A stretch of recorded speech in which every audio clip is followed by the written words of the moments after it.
Hello students, good morning to all of you students. आज के इस वीडियो में हम क्लास 10th के चैप्टर लाइफ प्रोसेस या जैव प्रक्रम के अंतर्गत ब्लड वैस्कुलर सिस्टम की स्टडी करेंगे। स्टूडेंट्स, यह ब्लड वैस्कुलर सिस्टम का सेकंड पार्ट है और इसके फर्स्ट पार्ट में हमने ब्लड क्या होता है, ब्लड के कितने पार्ट होते हैं इत्यादि की स्टडी की थी। स्टूडेंट्स, आज के इस वीडियो में हम जो ब्लड वैस्कुलर सिस्टम के दूसरे पार्ट होते हैं हार्ट और ब्लड वेसल्स, हृदय और रक्त वाहिनियां, इनकी स्टडी करेंगे। तो स्टूडेंट, सबसे पहला क्वेश्चन आता है कि जो हार्ट होता है या हृदय होता है यह क्या होता है, इसकी संरचना कैसी होती है। तो स्टूडेंट्स, इसका आंसर होता है कि हार्ट हमारी बॉडी में पाए जाने वाला एक मस्कुलर या पेशीय अंग होता है। यह एक मस्कुलर या पेशीय अंग होता है। हार्ट या हृदय एक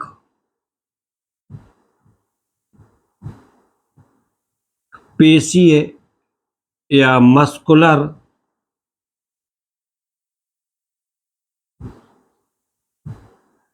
ऑर्गेन्स होता है, अंग होता है,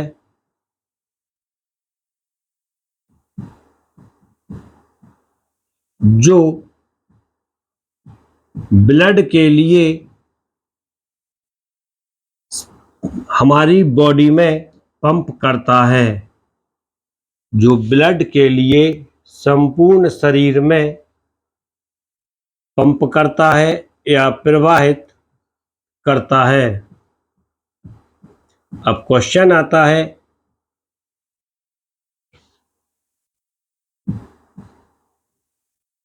कि हार्ट कौन सी मसल्स से बना होता है और यह किस प्रकार का होता है। तो इसका आंसर होता है कि जो हार्ट होता है यह मस्कुलर संरचना तो है, लेकिन हार्ट का निर्माण स्पेशल टाइप की मसल्स से होता है और उस मसल्स के लिए हम कार्डियक मसल्स कहते हैं, हृदय पेशी कहते हैं। क्लियर है?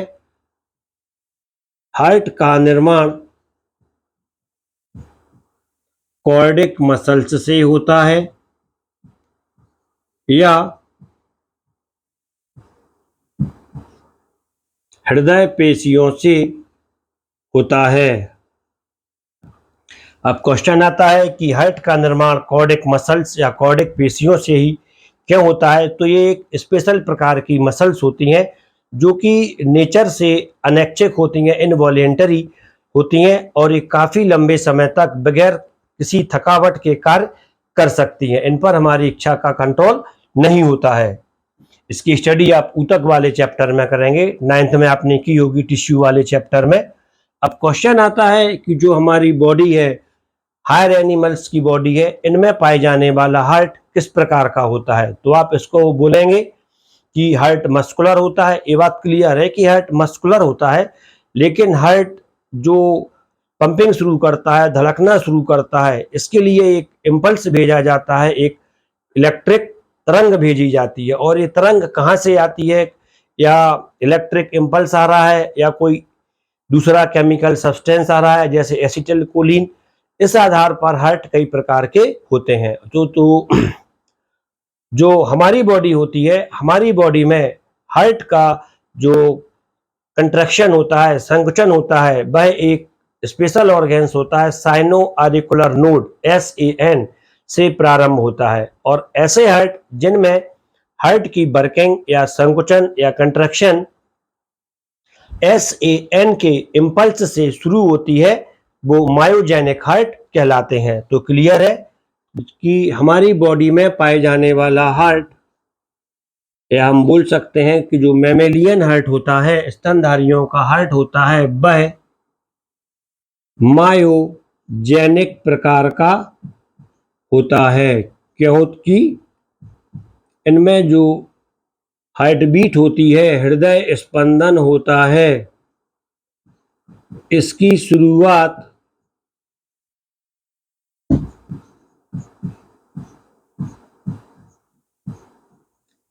साइनो ऑरिकुलर नोड से होती है, जो कि राइट एट्रियम में होती है। अब आप कहेंगे राइट एट्रियम क्या होता है, तो हम इसकी स्टडी अभी करते हैं।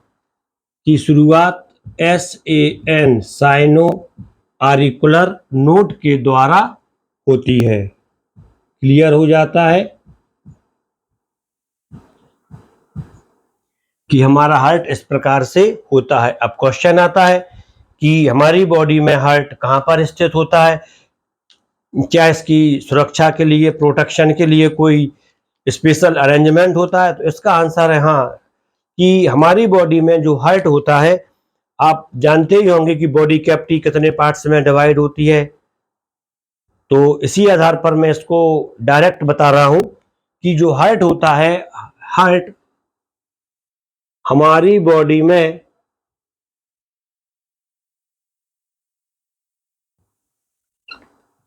थोरैसिक कैविटी, वक्ष गुहा,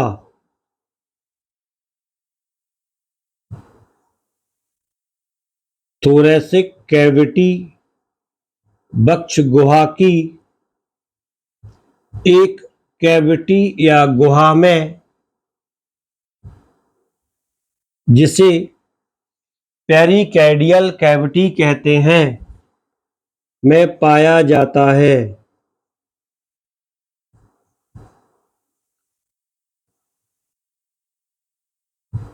पेरिकार्डियल कैविटी या हृदयावरणी गुहा कैविटी कहते हैं, इसमें स्थित होता है। क्वेश्चन आता है कि हार्ट कहाँ पर पाया जाता है बॉडी में, तो इसका सिंपल आंसर होता है पेरिकार्डियल कैविटी में। और यदि आपसे पूछा जाता है कि पेरिकार्डियल कैविटी कहाँ होती है, तो इसका आंसर है थोरैसिक कैविटी में। क्लियर हो जाता है। इसके आगे आप जानते हैं जिसे पेरिकार्डियल कैविटी कहते हैं, पेरिकार्डियल कैविटी में होता है। अब इसके बाद क्वेश्चन आता है, इसको एक डायग्रामेटिक तरह से समझते हैं। जो पेरिकार्डियल कैविटी है, ये पेरिकार्डियल कैविटी है, डायग्रामेटिक समझने के लिए बना दिया है। और इस पेरिकार्डियल कैविटी के अंदर हमारा हार्ट होता है इस तरह से। क्लियर है? ये 4 चैम्बर्ड स्ट्रक्चर हो गया हार्ट। और इस कैविटी के अंदर एक फ्लूइड भरा रहता है, इसे हम पेरिकार्डियल फ्लूइड कहते हैं। पेरिकार्डियल फ्लूइड, इसका काम क्या होता है? तो इसका फंक्शन वही होता है जो इंजन ऑयल इंजन के लिए कार्य करता है। क्लियर है? जब इंजन चलता है तो उसको फ्रिक्शन के बचाने के लिए इंजन ऑयल का यूज होता है। तो जो पेरिकार्डियल फ्लूइड होता है, जब हार्ट पंप करता है तो इसकी दीवारों से जो फ्रिक्शन होती है, पेरिकार्डियल कैविटी की जो दीवारों से फ्रिक्शन होती है, उससे बचाने का कार्य पेरिकार्डियल फ्लूइड करता है। और ये जो पेरिकार्डियल कैविटी की जो मेम्ब्रेन है, ये पेरिकार्डियल मेम्ब्रेन कहलाती है। ये दो होती हैं, इनकी स्टडी आप हायर क्लासेस में करेंगे।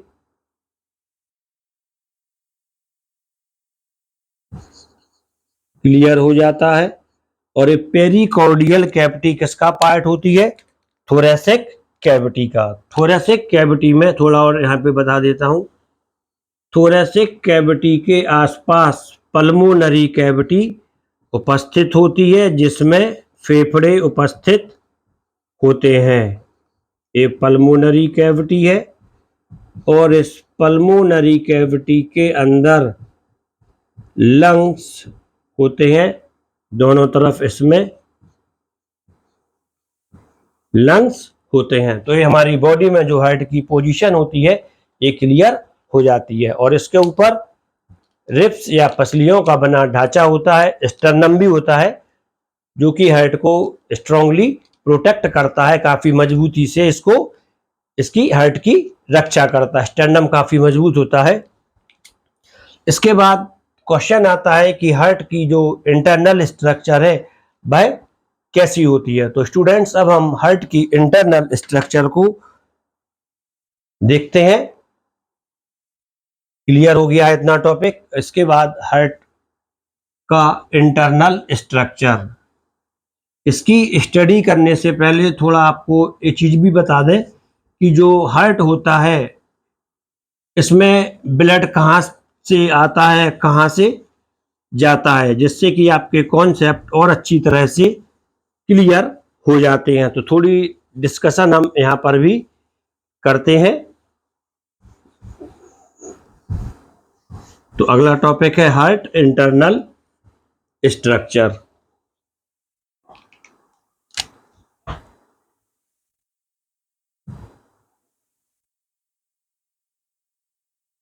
Heart internal structure. हार्ट वास्तव में दो पार्ट्स में डिवाइड होता है। इसके दो पार्ट्स होते हैं, ऑरिकल और वेंट्रिकल। ऑरिकल और वेंट्रिकल। अब जो ऑरिकल होता है, ये ऑरिकल भी दो पार्ट्स में डिवाइड हो जाता है, लेफ्ट ऑरिकल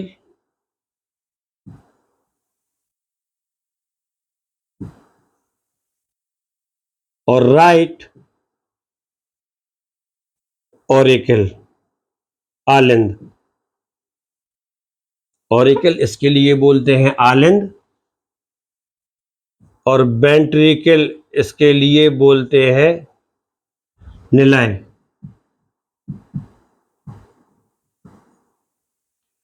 वेंट्रिकल भी दो पार्ट्स में डिवाइड होता है, लेफ्ट वेंट्रिकल और राइट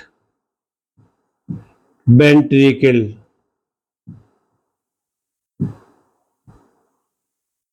लेफ्ट वेंट्रिकल और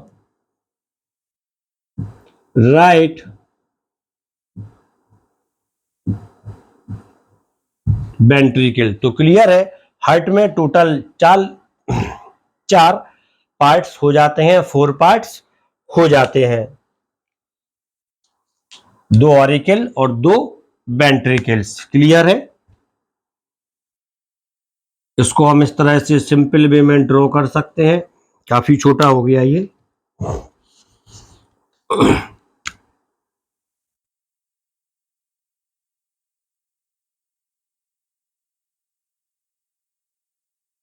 इस तरह से ये बन जाता है। ऊपरी पार्ट्स ए ऑरिकल है, इसको लिख दिया ए से।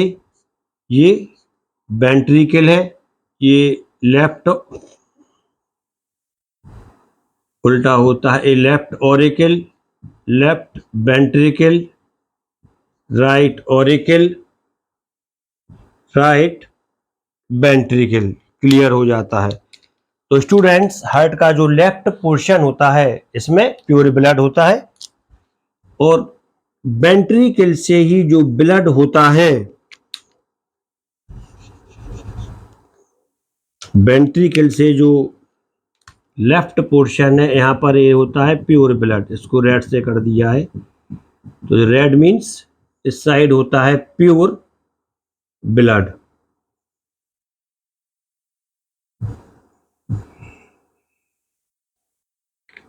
क्लियर है। और हार्ट के दूसरी तरफ इसको ब्लू से कर दिया है। ब्लू मीन्स ये हो गया इम्प्योर ब्लड। प्योर ब्लड और इम्प्योर ब्लड। तो ये पॉइंट क्लियर है कि हार्ट से बॉडी में जो ब्लड जाता है, वह कौन सा जाना चाहिए, प्योर या इम्प्योर। यदि हार्ट इम्प्योर ब्लड पूरी बॉडी में भेज देगा, तो वो ब्लड किसी काम का नहीं रहेगा और हमें कई बीमारियां हो जाती हैं। लेकिन यदि हार्ट हमारी बॉडी में प्योर ब्लड भेजता है, शुद्ध रक्त भेजता है, तब हमारी बॉडी के लिए ऑक्सीजन वगैरह मिलती रहती है और बॉडी स्वस्थ रहती है। तो क्लियर है, जो लेफ्ट वेंट्रिकल होता है, यह प्योर ब्लड के लिए हमारी बॉडी में सेंड करता है। क्लियर है। लेफ्ट वेंट्रिकल, इससे कौन सा ब्लड आता है बॉडी में, प्योर ब्लड। क्लियर है। और जब ये प्योर ब्लड बॉडी में आता है, तो ये बॉडीज में जाकर सेल्स में ऑक्सीजन वगैरह दे देता है, वहां से कार्बन डाइऑक्साइड ले लेता है, मेटाबॉलिक प्रोडक्ट ले लेता है, तो ये प्योर ब्लड इम्प्योर हो जाता है और ये इम्प्योर ब्लड हार्ट के राइट ऑरिकल में पहुंच जाता है। इस तरह से ये कहां पहुंच जाएगा? राइट ऑरिकल में पहुंच जाता है। राइट ऑरिकल से राइट वेंट्रिकल में पहुंच जाता है और राइट वेंट्रिकल से ये लंग्स में पहुंच जाता है। लंग्स में ब्लड का प्यूरिफिकेशन होता है। हार्ट में ब्लड का प्यूरिफिकेशन नहीं होता है। किडनी में भी या वृक्क होते हैं, वहां पर भी ब्लड का प्यूरिफिकेशन नहीं होता है। लंग्स में ब्लड का प्यूरिफिकेशन होता है, क्योंकि जिस ब्लड में ऑक्सीजन की मात्रा ज्यादा होती है उसे हम प्योर ब्लड कहते हैं, ऑक्सीजनेटेड ब्लड कहते हैं। दूसरे वर्ड्स में हम बोल सकते हैं कि oxygenated blood is called pure blood, अर्थात ऑक्सीजन युक्त ब्लड शुद्ध रक्त होता है। क्लियर है? तो ये जो आपका इम्प्योर ब्लड है, अब ये राइट वेंट्रिकल से कहां चला जाता है? लंग्स में चला जाता है। इसको आप इस तरह से समझ लें, इसको डबल कर दिया है इस तरह से।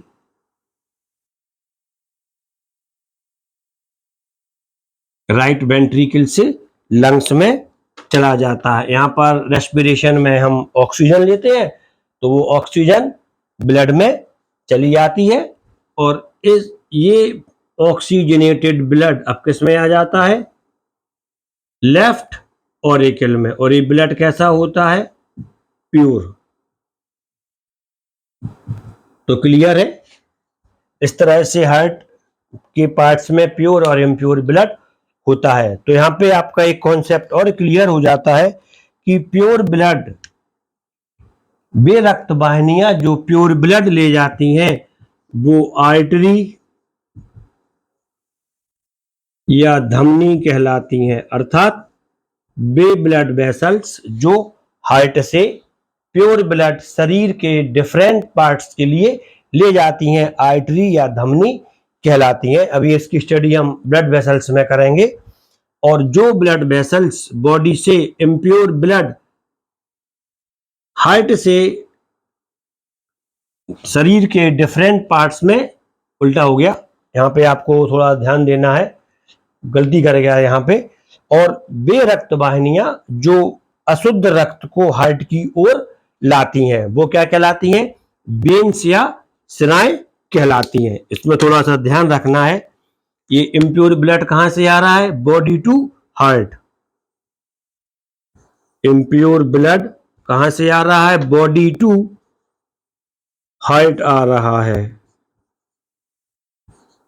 और जो रक्त वाहिनियां इसे ला रही हैं वो कहलाती हैं सिराएं या वेन्स कहलाती हैं। तो क्लियर है?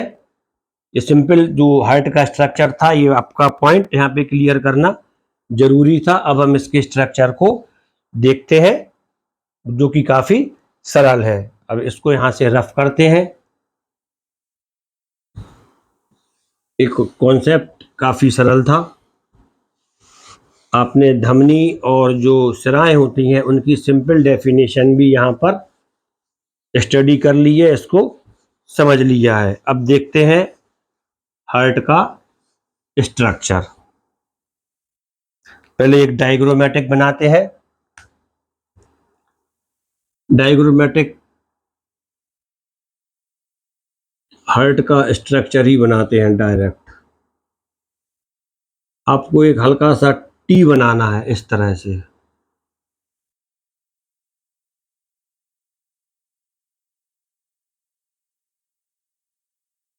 क्लियर हो गया? ये आप आसानी से बना लेंगे। और इसके बाद आपको इस तरह से ये बना देना है। तो क्लियर है? ये हार्ट का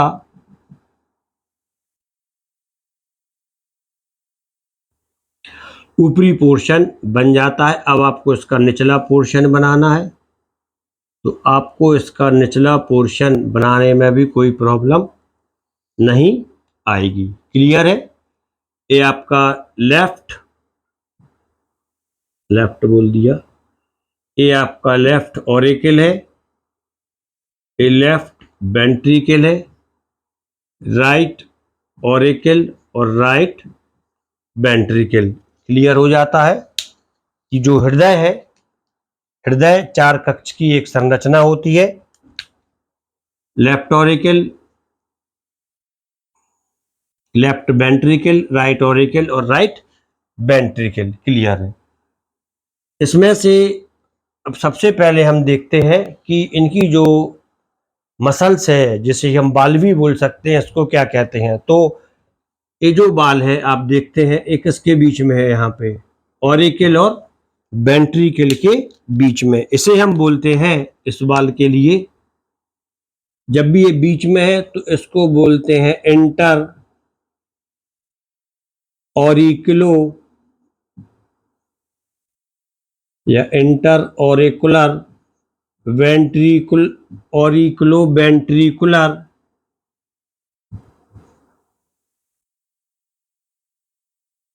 सेप्टम। क्लियर है। और ये वाला जो पोर्शन है, ये दोनों वेंट्रिकल्स के लिए अलग कर रहा है। क्लियर है। तो इसके लिए बोलते हैं इंटर वेंट्रिकुलर सेप्टम। और इसी प्रकार एक सेप्टम इन दोनों के बीच में भी होता है, जो कि दोनों ऑरिकल के लिए अलग करता है। इसे कहते हैं इंटर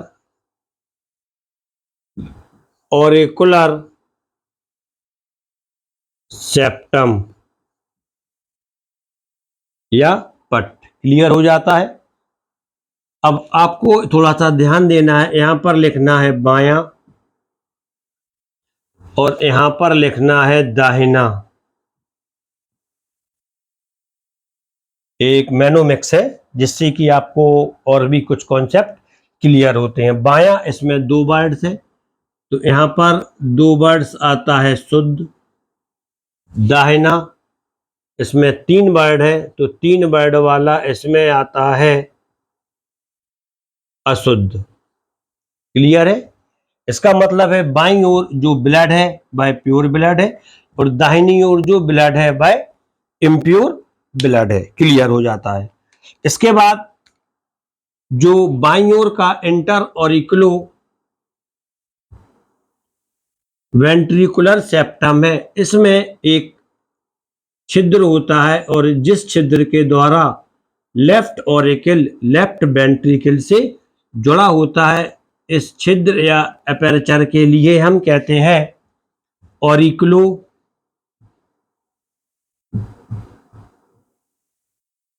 वेंट्रिकुलर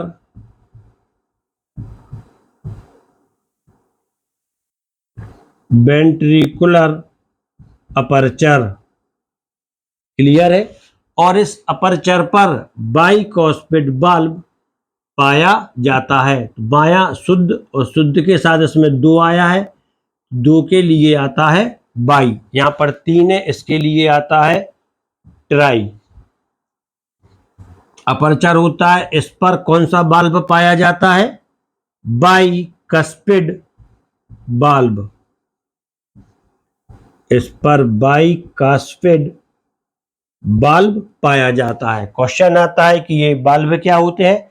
तो बाल्ब वो संरचनाएं होती हैं जो रक्त का यूनिडायरेक्शनल फ्लो होने देती हैं, या रक्त को एक ही दिशा में बहने देती हैं। मतलब कि लेफ्ट ऑरिकल से लेफ्ट वेंट्रिकल में तो ब्लड आएगा, लेकिन इसके अपोजिट लेफ्ट वेंट्रिकल से लेफ्ट ऑरिकल में नहीं जाता है। इसी प्रकार जो यहाँ पे इंटर वेंट्रिकुलर अपर्चर होता है, राइट साइड पर भी होता है ऑरिकुलो वेंट्रिकुलर अपर्चर। यहाँ पर ट्राइकास्पिड बाल्ब होते हैं, ये तीन बना दिए। ये कौन से बाल्ब कहलाते हैं? ट्राइकास्पिड बाल्ब। इसके ऊपर ट्राई कस्पिड बाल्ब होते हैं। क्लियर है? आप इसको अब सिंपल वे में आसानी से 1 2 3 और यहाँ पर 1 2 क्लियर हो जाता है। ये जो संरचनाएं थी वो भी हो जाती हैं। अब इसके बाद यहाँ पर आप देखते हैं कि जो ये राइट वेंट्रिकल है, ये वाली संरचना, राइट वेंट्रिकल से ये पल्मोनरी आर्च निकलती है। ये निकलती है पल्मोनरी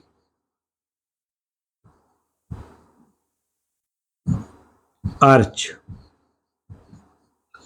और ये पल्मोनरी आर्च आप देख रहे हैं 2 पार्ट्स में डिवाइड हो जाती है। इसे हम पल्मोनरी वेन कहते हैं। इसे हम कहते हैं पल्मोनरी वेन, जो कि लंग्स में चली जाती है, दोनों साइड के लंग्स में चली जाती है। क्लियर हो जाता है? इसी तरह जो लेफ्ट वेंट्रिकल होता है, इसके पास भी यहां पर भी एक, इस तरफ यहां पर भी कैरेटिको-सिस्टेमिक आर्च निकलती है, या आप इसको एरोटिक आर्च लिख दें सिंपल वे में।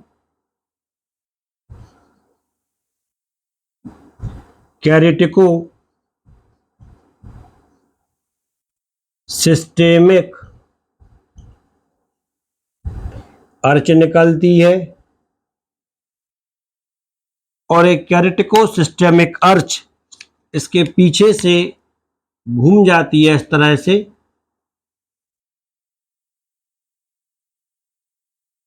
और नीचे की साइड से निकल आती है और एरोटा बनाती है, डोर्सल एरोटा बनाती है। लाल रंग से आप समझ जाते हैं, इससे डोर्सल एरोटा बनता है। क्लियर है?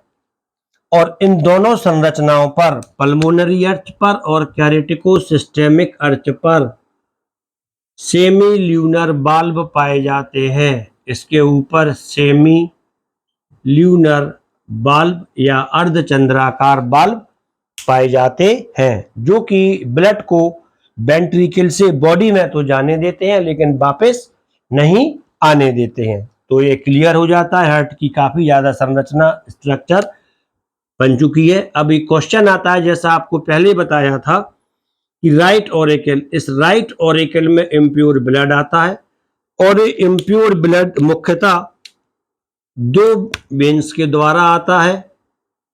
पहली होती है सुपीरियर वेना कावा, और ये होती है inferior vena cava.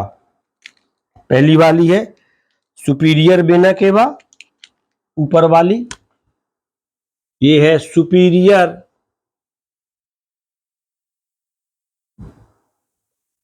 Vena cava. इस पर कोई बाल्ब नहीं होता है। और ये होती है इन्फीरियर वेना केवा। इस पर यूस्टेशियन बाल्ब पाया जाता है, जिसे कि हम कई बार इसे वेस्टिजियल ऑर्गन्स के रूप में भी माना जाता है, जो कि फेसा ओवलिस वगैरह के लिए जुड़ता है एम्ब्रियोनिक स्टेज में।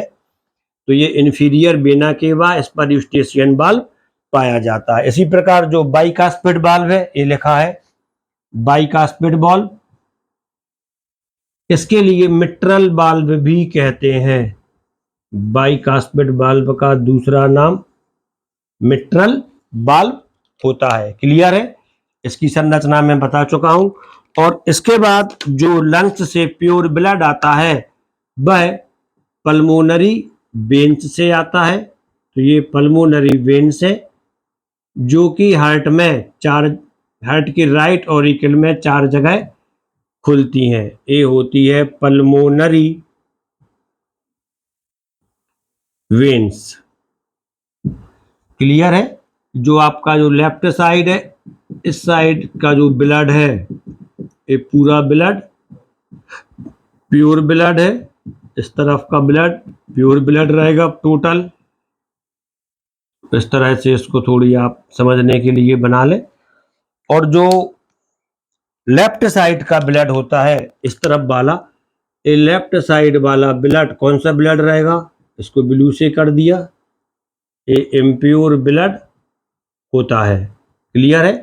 तो इससे आप हार्ट का जो इंटरनल स्ट्रक्चर है इजीली एक्सप्लेन कर सकते हैं। लेकिन कई बार यदि क्वेश्चन आता है कि लेबलिंग वाला कि आपको कौन सा पार्ट लिखना है, तब उस तरह के क्वेश्चन के लिए आप यहाँ से अपना कॉन्सेप्ट समझ लें और जो बुक्स में आपका डायग्राम दिया है उससे लेबलिंग सीख लेते हैं, समझ सकते हैं, तो आपके लिए हार्ट का इंटरनल स्ट्रक्चर क्लियर हो जाता है। तो स्टूडेंट्स, जैसा कि मैंने आपसे पहले बोला था कि इस वीडियो में हम हार्ट का इंटरनल स्ट्रक्चर और ब्लड वेसल्स की स्टडी करेंगे। तो स्टूडेंट्स, यहाँ पे लगता है वीडियो कुछ ज़्यादा लंबा ना हो जाए, इसलिए इसको यहीं पे हम ब्रेक करते हैं और इसके जो थर्ड पार्ट है, थर्ड पार्ट में हम ब्लड वेसल्स की स्टडी करेंगे। और ब्लड वेसल्स में आर्टरी क्या है, वेन्स क्या है, आर्टियोल्स क्या है, वेन्यूल्स क्या है, कैपिलरीज क्या है, इनका इंटरनल स्ट्रक्चर कैसे होता है, इत्यादि कई कॉन्सेप्ट हम इसमें लेंगे, जिससे कि आपका ये कॉन्सेप्ट काफ़ी ज़्यादा क्लियर हो जाएगा। तो स्टूडेंट्स, आप सबसे पहले इस वीडियो के लिए लाइक कर दें, चैनल के लिए सब्सक्राइब कर दें और लगातार मेरे साथ जुड़े रहें। लेकिन वीडियो बंद करने से पहले एक बार आपको लिए थोड़ा सा एक क्विक रिवीजन करा देते हैं, जिससे कि आपको इंटरनल स्ट्रक्चर लिखने में कोई प्रॉब्लम नहीं होती है। मानव हार्ट एक 4 चैम्बर रचना होती है, जिसका ऊपरी भाग आलिंद और निचली भाग निलय कहलाता है। आलिंद 2 भागों में विभाजित रहता है, बटा रहता है, लेफ्ट ऑरिकल और राइट ऑरिकल।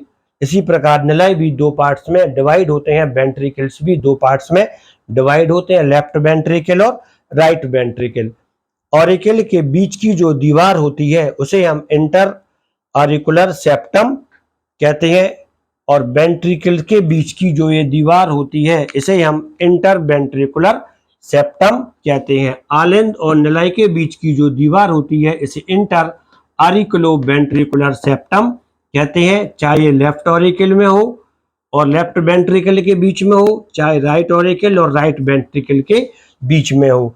इस सेप्टम पर एक छोटा सा छिद्र पाया जाता है, अपर्चर पाया जाता है, जिसे हम ऑरिकुलो वेंट्रिकुलर अपर्चर कहते हैं, जिसके द्वारा लेफ्ट ऑरिकल लेफ्ट वेंट्रिकल से अटैच रहता है, जुड़ा रहता है। और इस अपर्चर पर बाइकास्पिड वाल्व पाया जाता है, जिसे हम मिट्रल वाल्व भी कहते हैं। क्लियर हो जाता है? इसका जो लेफ्ट वेंट्रिकल होता है, लेफ्ट वेंट्रिकल के एक कॉर्नर से कैरेटिको-सिस्टेमिक आर्च निकलती है, जिसके ऊपर सेमील्यूनर वाल्व पाई जाती है। यह आर्च हार्ट के पीछे से घूमकर डोर्सल एरोटा या महाधमनी का निर्माण करती है। ये ऊपर के पार्ट्स में ब्लड ले जाते हैं, ये नीचे के पार्ट्स में ब्लड ले जाते हैं। क्लियर हो चुका है? इसके बाद जो अशुद्ध रक्त होता है, इम्प्योर ब्लड होता है, वह सुपीरियर वेना केवा और इन्फीरियर वेना केवा के द्वारा राइट ऑरिकल में आता है। राइट ऑरिकल और राइट वेंट्रिकल के बीच में भी एक अपर्चर होता है और ये कहलाता है ऑरिकुलो वेंट्रिकुलर अपर्चर। इस पर ट्राइकास्पिड वाल्व पाया जाता है, ये 3 से बना दिया है, और इसी से होकर इम्प्योर ब्लड राइट वेंट्रिकल में चला जाता है और यहाँ से ये इस पल्मोनरी अर्थ से होते हुए, पल्मोनरी वेन से होते हुए लंग्स में चला जाता है, वहां पर ये प्योर होता है। तो क्लियर है? यहाँ पर आपका जो हार्ट का स्ट्रक्चर है वह अब क्लियर हो गया है। तो आप लगातार मेरे साथ जुड़े रहें। वीडियो के लिए लाइक करना है, चैनल के लिए सब्सक्राइब करना है। Thank you.